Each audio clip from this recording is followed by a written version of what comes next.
got a little unboxing to do. I'm currently reading through Neverland by Andrew Kolb. It's for 5e, but I'm going to use it for DCC or something, maybe for Hero Kids. But Neverland's pretty cool, reading through that now. And I just recently had a birthday. My friend Robert from back home in Maine was nice enough to send me a gift, and he let me know what it is already, so this isn't a surprise necessarily, but it's still pretty cool. And that is Oz by Andrew Kolb. So I haven't looked at this really at all. I did see somebody at some point do an unboxing of it. Well, here's the back if you want to read that.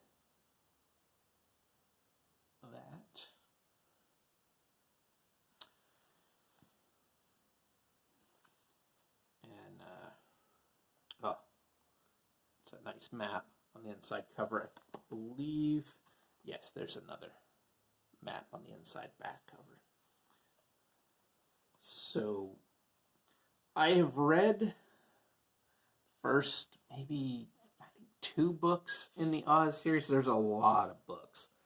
And they were, when I decided I wanted to try reading them, they were out of print.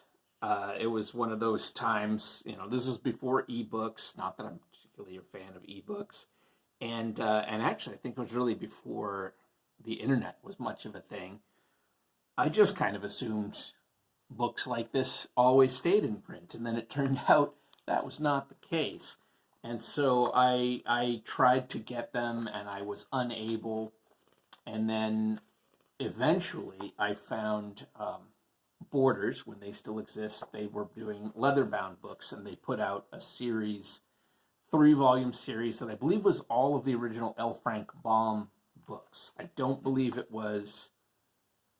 I could be wrong. I don't believe it was the person who took over, but I could be wrong on that, because there was like a sanctioned thing when Baum finished. It was like an officially sanctioned person who took over, and then I believe that happened again when that person passed. I believe somebody else took over, and I think it was all like part of like a family trust. I don't remember. I read about this 25 years ago, so I don't know what the deal is, but there were a lot of Oz books, and I have not read them, and I always kind of meant to. I know there's a lot of political meaning in them and all sorts of things. Also, I guess there's probably racism. There's usually racism when you read books like that from that era.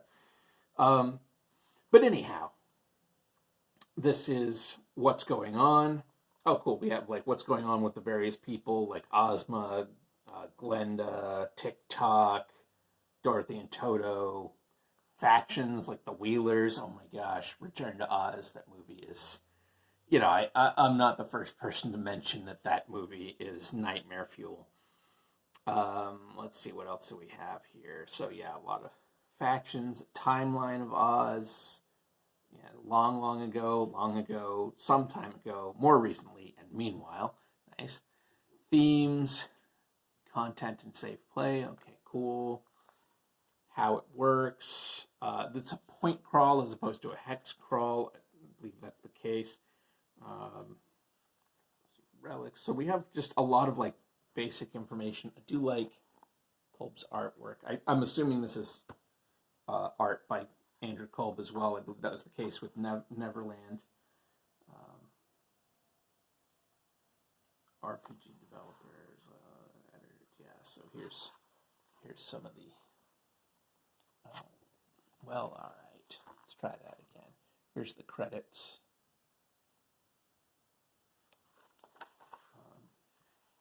Daniel Fox, I know, is sort of a controversial figure. I don't understand all the controversy around him, but I believe he has left Andrew McNeil. Don't quote me on that. I believe that's the case. And that's, as I think I mentioned in my unboxing of Neverland, I've heard sort of mixed things about, is Andrew McNeil going to continue on with RPGs at all? I have heard that Kolb is working on Alice in Wonderland. This is all rumor. I'm passing on rumor. I've heard that there's an Alice in Wonderland being worked on. Not necessarily of interest to me, but whatever. Uh, I don't know what the deal is, and I certainly don't know what goes on behind closed doors.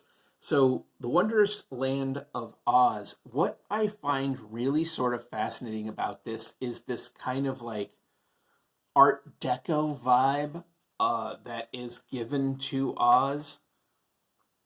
And, oh, cool, there's like stuff on map making, so I guess it's like, I don't know if it's using like dice throws, we'll see.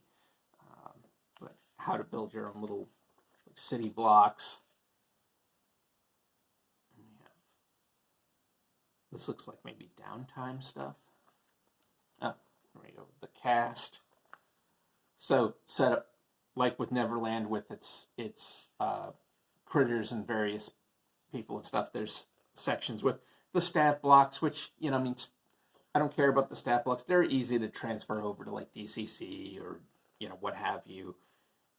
You just use what makes sense. But the little write-ups on them should be cool and helpful. Yeah, I like the critters. I like the Clockwork Denizens that have this sort of metropolis vibe to them. That's cool.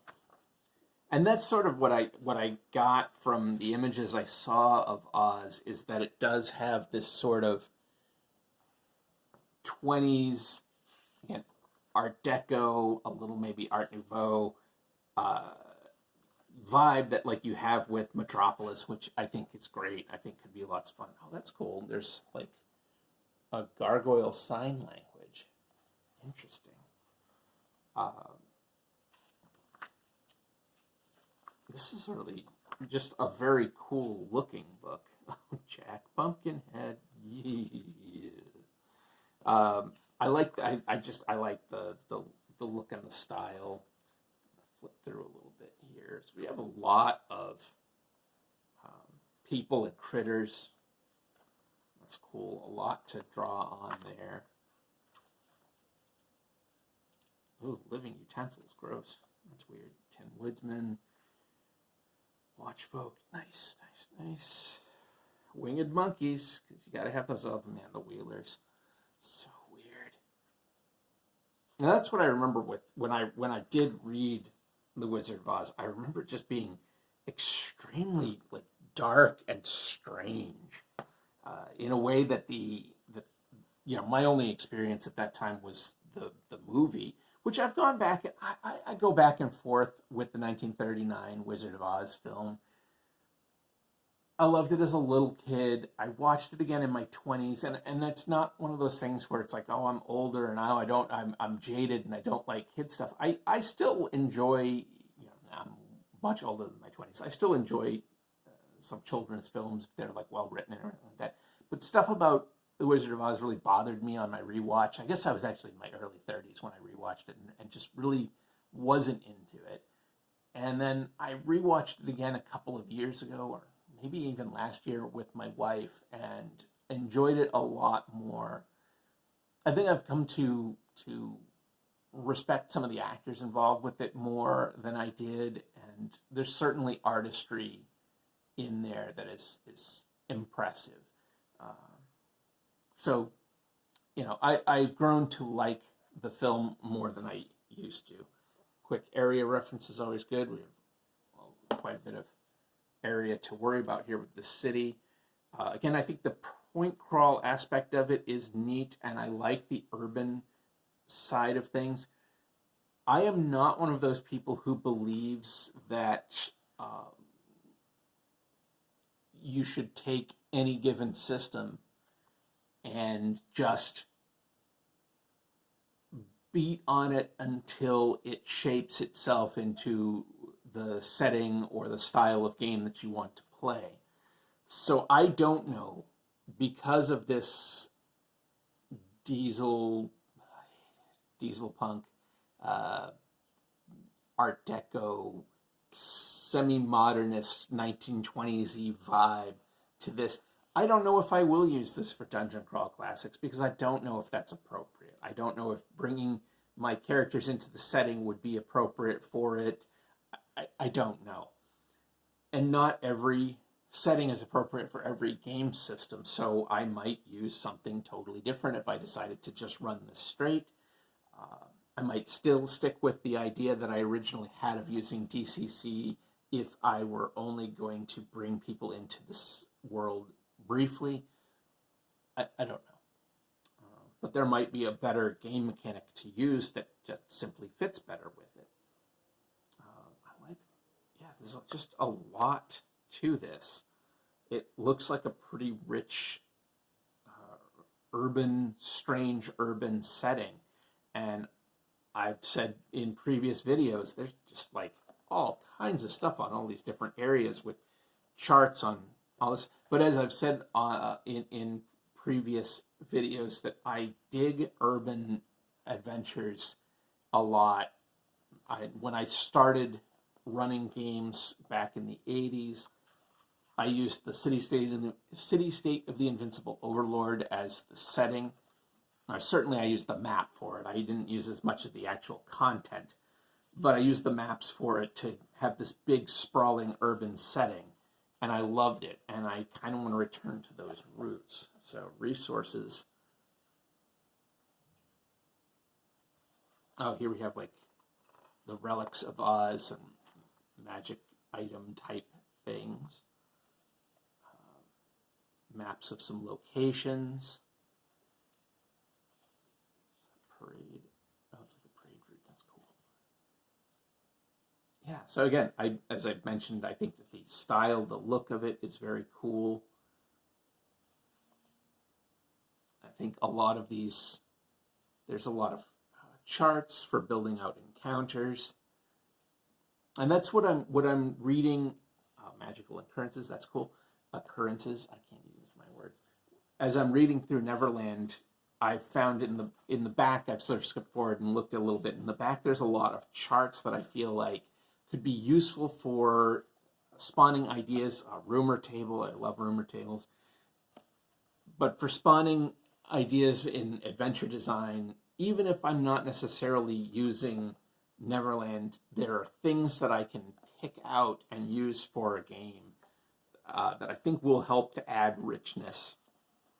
Like in Neverland, there's sort of a creator's journal in the back with art and layout ideas and stuff. That's very cool. And we have sample characters or pre-generated characters. Again, I'm not going to use 5th edition because Dungeons & Dragons is not my game of choice. It's a very, very much not my game of choice. So quick references, that's cool.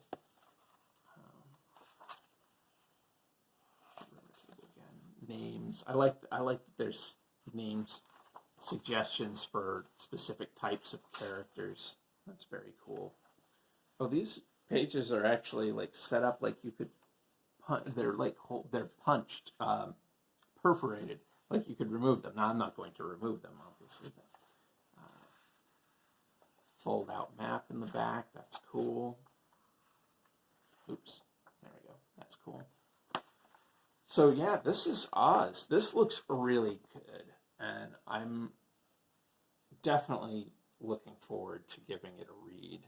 Also, I love the modern thing of having the ribbon in the book. That's one of those new developments in game product that I just really like. So, yes, that's Oz. It's a really nice looking book. As I'm having fun reading Neverland, making assumptions that Andrew Kolb has done a similar quality job with Oz. If that holds up to be true, then Oz should also be a really cool read. It is also just, if you care about this sort of thing, Oz is slightly larger. I'm sure that there is a readout in one of the places on page counts. But it looks like 170 pages, including the license in the back, and not including the pre-generated characters and stuff. 170 pages versus well, 200 is where the counting ends, but then there's the sketchbook and the map and the thing. So it is a larger book. I believe also has a slightly larger price tag. The list price is $24.99 versus the list price of $34.99. I know that you can find this cheaper in various places. So, Oz. Cool. Thank you, Robert, for this birthday gift. I really appreciate that. And I'll talk to you all later. Take care.